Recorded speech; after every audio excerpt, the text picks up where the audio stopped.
Bismillahirrahmanirrahim. Assalamualaikum warahmatullahi wabarakatuh. Jadi insya-Allah hari ini dalam mata pelajaran jenayat, kita akan sambung kembali di dalam pelajaran yang kelima iaitu bab al-jihad. Jadi dalam video yang sebelum ni, saya dah terangkan bahagian yang pertama al-jihad, saya dah terangkan berkenaan dengan pengertian al-jihad, dalil-dalil jihad daripada Al-Quran dan juga daripada hadis. Dan juga kita ada bincangkan berkenaan dengan hukum al-jihad. Seterusnya, dalam bab al-jihad kita akan membincangkan tentang kategori kafir ataupun jenis-jenis kafir. Kenapa kita akan bincangkan tentang kategori kafir ataupun jenis orang kafir ni? Kerana jihad itu bermaksud kita ataupun usaha kita sebagai seorang Islam menentang orang kafir untuk mempertahankan Islam dan juga Allah Subhanahu Wa Taala. Jadi sebab tu kita kena kenal siapa kafir yang Allah SWT izinkan untuk kita berperang dengan mereka. Sebelum tu, apa tu kafir? Kafir maksudnya golongan yang bukan Islam. Sama ada dia beragama Buddha, ataupun Hindu, ataupun Kristian, ataupun tak ada agama. Dia tak percaya kepada Tuhan. Kita tetap gelar kafir. Jadi kafir ni gelaran yang khusus lah. Memang Allah sebut dalam Quran, Nabi sebut dalam hadis, orang yang bukan Islam memang gelarannya kafir. Jadi kafir yang mana kita boleh perang. Sebab apa? Kita ni duduk dekat Malaysia berbilang kaum, berbilang agama. Jiran sebelah rumah ada yang bukan Islam, ada yang kafir. Bolehkah kita perang dengan mereka? Sebab tu kena belajar. Sebab tu kena kenal kategori ataupun jenis-jenis kafir ni. Baik, secara umumnya kafir ni dibahagikan kepada 4. Yang pertama kafir zimmi, yang kedua kafir muahid, yang ketiga kafir musta'min, dan yang keempat kafir harbi. Jadi di antara 4 ni hanya satu sahaja kafir yang Islam izinkan kita untuk perang dengan mereka. Jadi kita akan lihat secara terperinci satu demi satu kafir ni. Baik, yang pertama kafir zimmi. Apa tu kafir zimmi? Ialah kafir yang meminta perlindungan Islam untuk melindungi mereka dengan syarat mereka perlu membayar perlindungan. Jadi maksudnya kafir zimmi ni orang kafir yang datang ke negara Islam, diorang minta perlindungan, diorang nak duduk ni negara Islam dan diorang bayar duit perlindungan ataupun jizyah ataupun sekarang cukai lah. Jadi cukai tu dikira sebagai duit perlindungan. Jadi hukum untuk kafir zimmi ni kita nak berperang mereka ialah tak boleh. Tak boleh. Kafir zimmi tak boleh kita perangi mereka kerana Islam, kerana mereka bayar cukai, mereka bayar perlindungan. Inilah kategori orang kafir yang dekat Malaysia ni.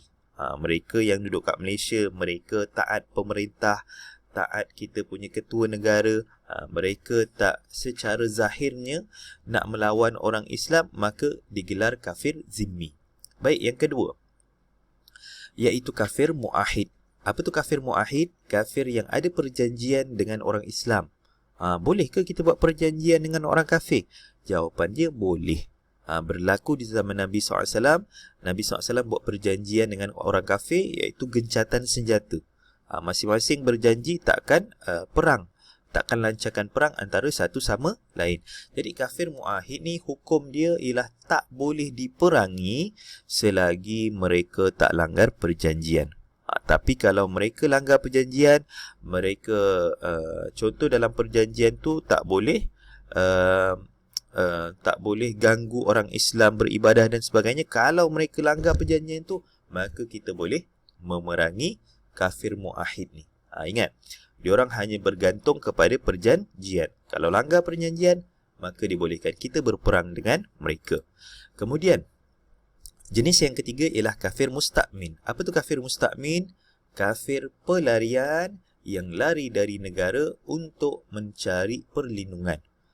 Jadi kafir musta'min ni maksudnya orang kafir yang lari daripada negara mereka, mungkin sebab ditindas ataupun sebagainya lah. Yang penting mereka lari keluar daripada negara mereka dan minta pertolongan daripada negara Islam. Maka kafir jenis yang macam ni kita gelar dia kafir musta'min. Dan hukumnya perlu memberi perlindungan dan juga tidak boleh menyakiti mereka. Ini kafir musta'min. Jadi Allah SWT larang kita kalau orang kafir tu yang datang tak ada senjata, tak ada apa, hanya nak minta tolong, kita disuruh untuk beri pertolongan, beri perlindungan. Tapi tak perlu nak percaya. Kita hanya jalankan beri perlindungan sahaja. Sebab dengan orang kafir ni kita kena hati-hati. Kemudian yang terakhir ialah kafir harbi. Kafir harbi ialah kafir yang kita dibolehkan untuk berperang dengan mereka. Jadi penerangan dia yang pertama iaitu kafir yang memusuhi orang Islam dan pemerintahan Islam. Jenis kafir yang tak suka dengan orang Islam, dia jadikan pemerintah Islam ni musuh mereka, maka hukumnya tidak boleh diperangi selagi mereka tidak melanggar perjanjian. Kemudian yang kedua, kafir tersebut berada di dalam negara mereka. Jadi kalau orang kafir yang dia duduk kat negara dia sendiri dan dia ada tindas orang Islam, dia seksa ataupun dia buat sesuatu yang tidak patut kepada rakyat mereka yang Islam, maka hukumnya fardu kifayah untuk kita yang berada di luar daripada negara mereka ni untuk memerangi mereka. Okey?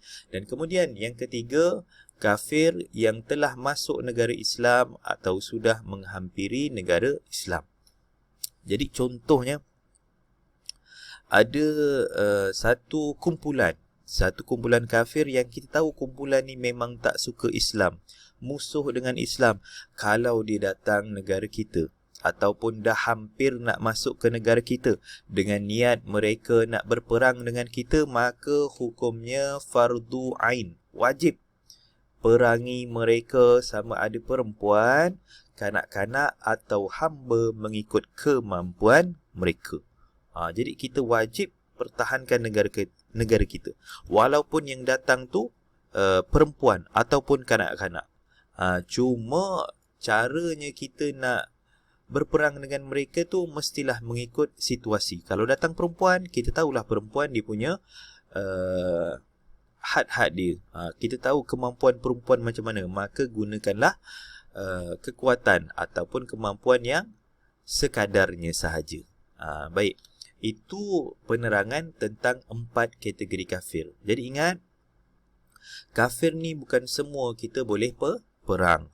Hanya yang betul-betul menjadikan orang Islam sebagai musuh mereka dan mereka melanggar perjanjian, langgar perlembagaan negara, maka baru digelar kafir harbi. Baik, seterusnya kita akan lihat pula 7 syarat wajib jihad.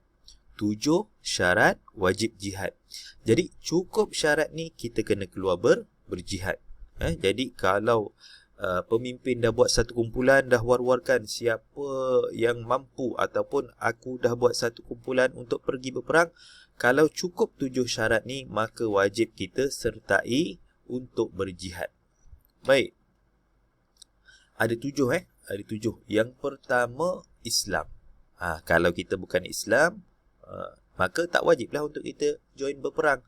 Tapi kalau namanya kita Islam, itu adalah syarat yang pertama. Kemudian syarat yang kedua, mestilah baligh. Kalau tak baligh, maka tak wajib kita sertai jihad. Tapi boleh ke tak boleh? Jawapannya boleh. Cuma kalau dah baligh, wajib. Kemudian yang ketiga, mestilah berakal. Jadi kalau orang gila ataupun kanak-kanak yang belum berakal lagi, maka mereka tak diwajibkan untuk berjihad. Kalau dah ada panggilan jihad, orang gila taklah berdosa kalau mereka tak menyertai jihad. Kemudian yang keempat, mestilah merdeka. Kalau hamba pun tak wajib untuk pergi berperang. Dan kemudian syarat yang kelima, mestilah lelaki. Jadi lelaki sahaja yang diwajibkan berperang. Kalau perempuan Sebab kita tahu kemampuan perempuan tak sama macam lelaki. Perempuan fizikalnya memang lagi lemah daripada lelaki. Jadi disebabkan itu hanya lelaki sahaja yang diwajibkan untuk berjihad. Dan kemudian yang keenam, mestilah sihat fizikal dia. Cukup tangan 2, kaki 2 dan sebagainya lah, mesti sihat. Jadi kalau contoh seseorang tu di Islam, dia dah balik, dia berakal, merdeka, lelaki tapi tak sihat, kencing manis ataupun semput, baru lari sikit dah terjatuh, lari sikit dah semput, sesak nafas dan sebagainya, maka digugurkan daripada dia wajib pergi berjihad, hukumnya tak wajib. Mestilah sihat, cukup sempurna anggota dia. Dan kemudian yang terakhir, syarat wajib berjihad ialah kuasa berperang, cukup keperluan berperang. Maksudnya dia, kalau zaman dulu nak berperang ni mesti ada baju apa nama dia, baju perisai, baju perang tu mesti ada, pedang. Kalau tak ada kuda pun ada kasut yang sesuai. Maka kalau tak ada pun dikecualikan daripada pergi berjihad. Jadi ini 7 syarat wajib jihad. 7 syarat wajib jihad. Cukup 7 syarat ni, kalau ada panggilan jihad maka wajib kita sertai. Jadi insya-Allah untuk hari ini setakat itu sahaja. Bitaufiq wal hidayah. Wassalamualaikum warahmatullahi wabarakatuh.